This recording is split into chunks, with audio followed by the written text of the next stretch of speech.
ممالک دے سربراہان کوئی ایک بھی زندہ نہیں، سارے مردان اگر زندہ ہوندے تو انہاں دی فوجاں بیت المقدس دے دروازے تے ہوندیاں، تو انہاں کہنا سی اسی غزہ تے بمباری نہیں کرنی، ساڑھے کو چابیاں لے لو۔ اور آج فلسطین کو امت مسلمہ کی ضرورت ہے، اور آج پوری امت کا ایک ہی بیانیہ ہے کہ اٹھو، آج کھڑے ہو جاؤ، حضور کے دین کی مدد کرو۔ اور ان تنصر اللہ ینصرکم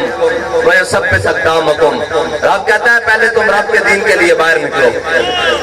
نکلو پہلے۔ اور آج اگر وہ پتھر لیے دودھ میں، ہاتھ میں دودھ کا فیڈر پکڑے بچے میدان میں آ سکتے ہیں، تو جن کو ساری زندگی پالا گیا ہے اور اپنے پیٹ کاٹ کر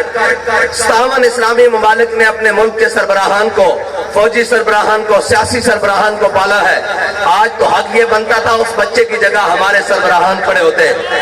اور پوری عالم کفر کو پیغام دیتے کہ تم غلط فہمی میں ہو، ہم قبلہ اول اور بیت المقدس کی حفاظت کے لیے پہلی صف میں کھڑے ہوں گے۔ لیکن اقبال کہتا ہے تو بدل گیا تو بہتر کے بدل گئی شریعت۔ اقبال کہتا ہے اچھا تو آیا تو بدلیا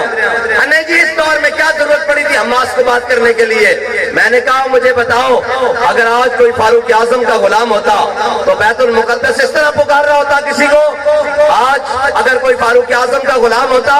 تو آج غزہ پر بمباری نہ ہو رہی ہوتی، بلکہ وہ ہاتھ میں چابیاں لے کر، ہاتھ میں دستاویزات لے کر کھڑے ہوتے اور کہہ رہے ہوتے کہ بلاؤ اپنے امیر کو، بلاؤ اپنے خلیفہ کو، بلاؤ اپنے حاکم کو، بلاؤ اپنے وقت کے حاکم کو، ہم اس کو چابیاں دینے کے لیے تیار ہیں۔ لیکن وہ چابیاں لینے سے پہلے ابو عبیدہ اور خالد کا بیت المقدس کے دروازے پر جانا یہ ضروری ہے۔ جب ابو عبیدہ اور خالد بن ولید اور مسلمان کی فوجیں جب بیت المقدس کے دروازے پر پہنچ جائیں گی تو پھر وہ کہیں گے بھائی ہم آپ سے جنگ نہیں کر سکتے۔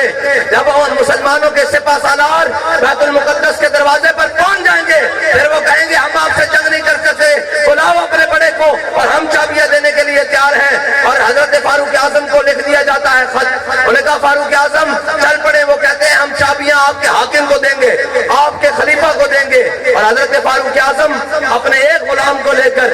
36 لاکھ مربع میل کا حاکم، ایک غلام کو لے کر بیت المقدس کی جانب چل پڑتے ہیں۔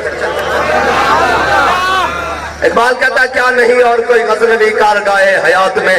بیٹھے ہیں منتظر کب سے اہل حرم کے سومنات۔ اقبال کہتا چلیا کوئی انہاں وچ ایک بھی محمود غزنوی دا وارث نہیں، اے سارے رنگیلن، اے سارے نچن ٹپن والے، اے سارے نوازے تے گنجن تے عمرانن، کہندا ہے نہ کوئی بھی غیرت مند حاکم نہیں، اتوں لے کے 57 اسلامی ممالک دے سربراہان کوئی ایک بھی زندہ نہیں، سارے مردان اگر زندہ ہوندے تے انہاں دی فوجاں بیت المقدس دے دروازے تے ہوندیاں، تو انہاں کہنا سی اسی غزہ تے بمباری نہیں کرنی، ساڑھے کو چابیاں لے لو۔